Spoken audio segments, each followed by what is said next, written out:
Hola, bom dia, as we head to a bon fin de semana here for the Resident podcast and our weekly news review with Natasha.donn. How are you today, Natasha? Very good. Just got here. The washing machine just finished its spin cycle that was deafening. Everything is calm now.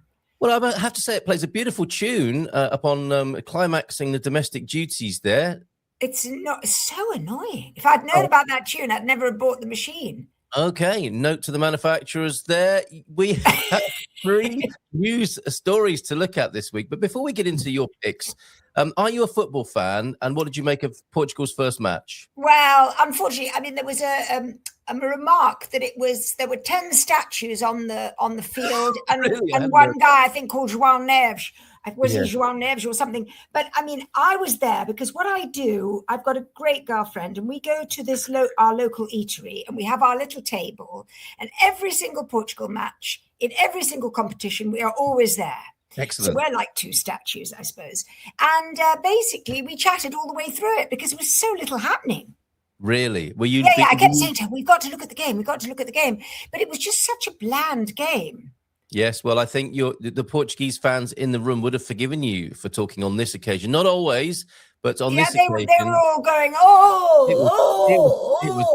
It was like watching England, quite frankly. I didn't watch England. I never, ever watch England. I've never actually supported England even. I'm just completely, just because I'm English doesn't mean I'm an England fan. No, fair enough. But you would have been proud of them with their 4-2 victory over Croatia. And better luck to Portugal. A nervy, wobbly start, I would say, for Portugal. Not the start we wanted, but one of the other problems with the Portugal team is that it's already been said, I think, that Martinez, the trainer, is leaving. And so that hasn't helped. The morale. A message went out to say this would be his last, and he'd be retiring as soon as the tournament was over. People willing to bring that forward, I think, after that first performance. What a stupid thing to have done. But not only that, it doesn't really help having one of the oldest footballers, in history on the team either. Right. We're painting a pretty grim picture. Onward. Força Portugal. Vamos lá! For the next match. And your first news pick, which is revealed government's green map for fast-tracking renewable energy projects. You have been suspicious of such moves, I think, in the past, have you not? I think a lot of people are suspicious. The thing about this, for me, this week's theme is green. I don't know what we're going to use as our main story next week, but this is quite chilling because what the government's trying to do, and it keeps saying, we're doing this for the energetic transition as if it's the most fantastic thing they could be possibly doing. But what they, as we've said in the past, in podcasts in the past, what they're basically trying to do is cover every available piece of landscape and pieces of landscape that people do not want to be available with solar panels and wind turbines.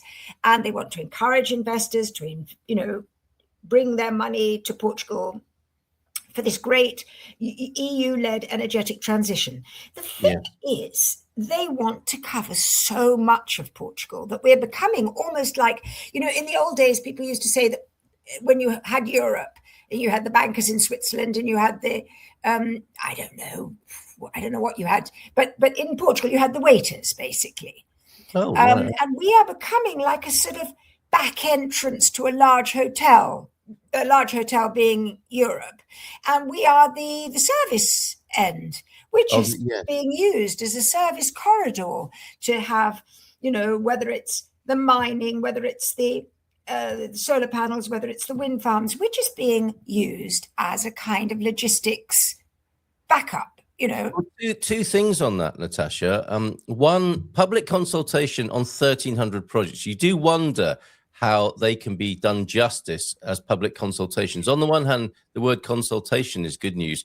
On the other, that many, how can you possibly do a decent service on public consultations when you have 1,300 projects? To be honest, this public consultation is a complete and utter farce. First of all, it's introduced in the hottest time of the year.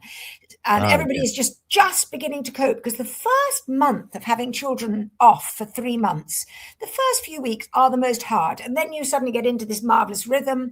And then when the school comes, you think, this is really very, irritating because you've got into this marvelous rhythm. So they've sprung it on people just at that point where they're all trying to juggle with their jobs and all their children suddenly off school. public consultation in this country has never really stood for much. It's just a sort of banner. They put it up. And the other problem with this is that it is absolutely terrifying what this green map entails. And it was very, very interesting to see that when it was first publicized, LUSA, which is the state news agency, just did a very small paragraph about this green map. Green, it sounds so lovely, green map. But actually, you had to go to the conservation type environmental publications to see what this entails. And it is massive. As you say, 1,300 areas. Now, that's not giving you the actual projects, even. That's areas, my goodness. Sorry, that's 1,300 areas that they've highlighted where projects can take place. We're talking in certain areas of 25% of municipalities. But yes, not just that. There's this lovely piece. They are pushing back there. They are pushing back, are they not? Oh, they will. They will. And I hope that they push back with so much force, because what the government is basically trying to do is take away the planning powers of municipalities, all for your own good, of course. Yes. Well, that's the municipalities won't like that. Well, that's my other beef with this personally, is that yes, if it's sold to you as an ecological and maybe cost benefit, that would be pretty awesome. But we don't seem to feel the benefit of this as individual consumers, do we? It does feel very backdoor because but the other thing, you know what? I keep thinking how ridiculous they are with their whole publicity machine. Because yesterday, I haven't written this yet because we're working at such a pace, you can't write everything. But there was a story about 77% of the country's power having been generated by renewables. It may have been for a week, may have been for a month. I didn't even read the story because I get rather bored with these stories. But then I thought to myself, if we're already generating 77% of the power that we need with renewables, why do we need to cover more countryside in solar panels? Because yes, presumably because we want to export the energy. It's not for our benefit, is it? Exactly. And why should we do that? Well, yes, if it's not for your ultimate benefit, why would people have to put up with this disruption in the first place and have their which is destroying the biodiversity of the land, which will impact all of us. Yes, indeed. Okay, so it is Green Week, Green theme, and the government pushing forward with the agenda, the European agenda, you might say, global agenda even, and the municipalities pushing back a little bit, and people maybe scratching their heads thinking, what's in this for me? But there was something else about the green theme that maybe you might skip over now, but the green theme also came from the Prime Minister. And he gave what I think is a horribly sinister speech in a mine in Aljustrel, I think it was in the Algarve, in the Alentejo. Yeah. And he was talking about how other European countries, apparently, according to him, are green with envy over our financial health. I mean, yes, the word green has been chosen with an environmental double entendre, has it? Well, no, but the thing is it's what he said after Carl that really struck me. So there we are. We're told that everybody's green with envy about us, which is the biggest joke in the world. I saw this on Facebook sometime later, and I think well over 1 million people had commented and shared with laughing faces saying, you know, what planet is this man living on? You know? Okay. He's green with envy. But it was one of the things he was saying to the director of the mine, who had bemoaned the fact that it was, you know, taking time to get more licenses for expansion, as it should. And he said, we have declared war on all of this, you know, this dilly-dallying with licensing, including within government structures and within the civil service, he said. And those in the civil service who do not understand this will be sidelined. Wow. Okay. I thought that was the most horrible comment I'd heard all week. It actually sent a real shiver down my spine. And I felt green because I wanted to be sick. Because not because you're an environmentalist. Yes, I get it. Yeah. No, I wanted to be sick because what he was saying and what he was underscoring was what has been happening. Do you remember some time ago, I think it was, to be honest, I think it was last year, the agriculture minister did a video. He hadn't got the time to visit these people, but he said to them, listen, we're all very happy with your work. He was talking to the ICNF, which is the Institute for the Conservation of Nature and Forestries. He said, but listen, we are a little bit frustrated at the way you sometimes look at a project and you say, within the confines of the law, this project really cannot move forwards. What we're asking you is not to look within the confines of the law, but to look at a project and think about the investor side of the whole thing and say, should the law be against this project? Which, of course, is not what the ICNF is meant to be there for. But the government is pushing them to do this. Yeah. It's all a bit 1984, isn't it? The languaging is very interesting. It's terrifying. Here's some of his speech, and you could say, is that a headlamp or is it for gaslighting people? Exactly. I mean, this poor man, I feel that he is in such delusion, yes, and that he will end up, on the same old scrap heap that they all go on. What, with a European job? Yes. He says, this is a PM Luis Montenegro here in Portugal. There isn't a single one that can claim to be doing better than us, he went on. And this is quite an interesting trend in politics, isn't it? It's like we're like least worst almost. Rather than thriving. But, as a relative point, it's well made here. He went on, but there are some that are doing just as well as us, he admitted, but not actually saying who they were. Okay, so a U-turn in that sentence. Portugal is at the forefront of Europe in financial and economic terms. And this is where the levity came in, is it, Natasha? The PM continued, this is why the country must have the courage to change certain things and time and again to stand up to the voices of pessimism and the reluctance of those who lack the courage to act. Portugal must often confront the inertia of those who pretend they want to change a great deal. But at the end of the day, we want everything to stay the same and remain exactly where it is. That's a bit of a misrepresentation, is it not, of how people feel? It's just terrible. It's absolutely chilling and horrible. And you see, these people, I think they're very well aware that they will only be in power until the end of this legislature. Yes. I can't say that. The legislature. There we go. Legislature. And therefore, they're trying to push everything through as fast as possible. Yes. Well, and things to be remembered. Yes, reading that out, I'm seeing the cynicism in that. Perhaps a mirror, you might say, or projection. But it's true, isn't it? My Portuguese neighbor was saying to me the other day, "Oh, people moan so much in this country," and then he laughed and he said, "Oh, there's me moaning about them moaning." And there are things to moan about, but that's not a way of just imposing things, is it? That I'm sure Portuguese people do want things to change, but they don't want to be steamrolled by legislation and ideas. Well, exactly. That's what the municipalities are saying. There's one thing to have a policy, but another thing is to impose it on people. Yes. So and that is what is happening all the way down the line. It is, and it's a very clever political sleight of hand, isn't it? You want change? Well, here it is. Well, hold on a minute. Can we have a say in the kind of change that's going on as wanting change? Yeah, very interesting. Oh, no, you can't have a say in it because you don't really understand the intricacies. And also, you're not chums with the investors. Oh, okay, yes. Because those investors are our relatives. That may also be true. Right. Yeah. Final piece today then, and science being harmed by visa refusals. This is a rum old situation, is it not? Oh, this is such a sad story. So this started with I think it was called a triennial, so it must be a 3-year conference of midwives from all over the world. Yes. Hardly, They're not exactly radicalized. No, not the sort of conference that would have protesters outside or anything like that. You think not? Right. No, and then you see you've got this whole thing again, which we are all encouraged to write about, because the news frenzy these days is absolutely ridiculous. We're always promoting. Lisbon is now a hub for international conferences, which this was an international conference. It was inviting midwives from all over the world.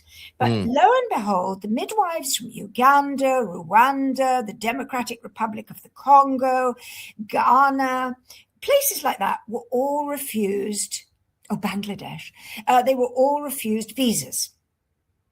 Wow. And they all felt that this was unfair and it was damaging the whole the whole reason for the conference, which was to get all these women together to talk about all their thoughts and discoveries and ways of trying to keep women who are dying in childbirth and children who are dying in the first year of life in poor countries like Rwanda, Bangladesh, blah, blah, blah, trying to get over this. I mean, there's so many arguments about this because in the end, the world has already got far too many people. And I don't know where these arguments you can get into a sort of a real old rabbit hole. But as it was, this was very sad for these poor women who were all prepared and they had their bags packed in their various countries to come to this conference. So the science is being this particular link that I referred to is academics reacting to what happened. Yes. And they're saying this isn't because these women had any, nefarious ideas of staying over their visa time and pitching a tent under a bridge. It's not that. But this is what Portugal seems to be thinking, that everybody who wants to come wants to become an illegal immigrant. And that is just like so basic. It is actually flying in the face of education, of science, of progress. Intelligence. Yes. And it is quite scary because they're saying, I mean, in a way, what they're saying is that more and more the countries like Portugal, obviously is on the coattails of all these countries, but all these sort of developed countries are becoming more and more right-wing and basically fascist. Well, it does mirror the Somali referee who was refused entry. He was going to be refereeing at the World Cup and was refused entry, which is a dropped ball, to use a sporting metaphor there. And it's a similar situation here, isn't it? This reflects very badly on the country. You would have thought there might be some discretion or intervention here where the agenda of having some of the greatest conferences from around the world, bringing minds together and doing important work, midwives talking to each other about how to make mothers and children safer at the point of entry into this world, would be a wonderful conference that we could all take some national pride in hosting. But no, they seem to have been blocked entry. Adrian says, I hope they were able to participate at least online. That's a consolation prize. Exactly. I did mention that in the story, and I did actually wonder when they were making all this fuss. I thought, well, surely they just get a massive screen and they have these women taking part online, because I mean, I've got to go, I'm meant to be a witness to something, and I've actually asked, can I please do it online, because I haven't got the time to go flogging across the Algarve to be a witness, I think it is possible. I can understand if these people felt insulted and were offended by this.